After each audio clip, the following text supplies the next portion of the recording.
Nebraska and UMary, two very different basketball programs with a coach that ties them together. The Cornhuskers, Tim Miles. Well, my time at University of Mary in the mid-'80s, late '80s was great. Coach Al Borky was just finishing his career. In fact, I had a chance to coach with Coach Al in his last game. So I learned a lot of new stuff from those guys. It was awesome for me.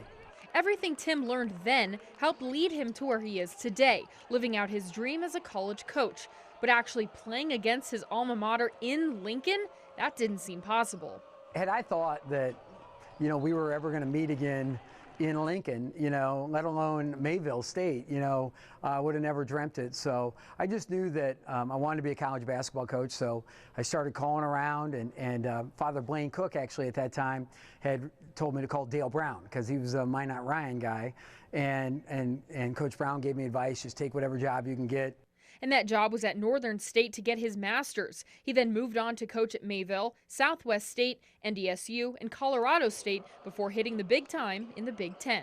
When I knew that we were going to play a Division II as a regular season game, Joe was the first guy I thought of.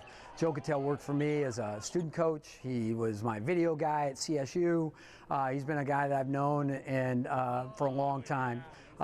And I hadn't played my alma mater yet, so I thought, hey, let's do this. Not only does playing against the Marauders mean something to Miles, but it brings back memories he's had while at both universities.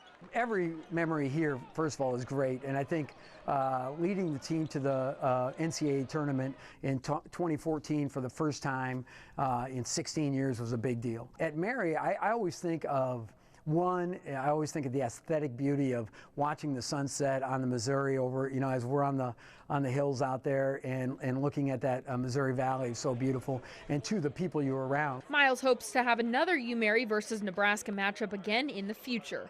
With the spotlight on Tim Miles for NBC North Dakota Sports. 1, 2, 3. I'm Kaylee Emery.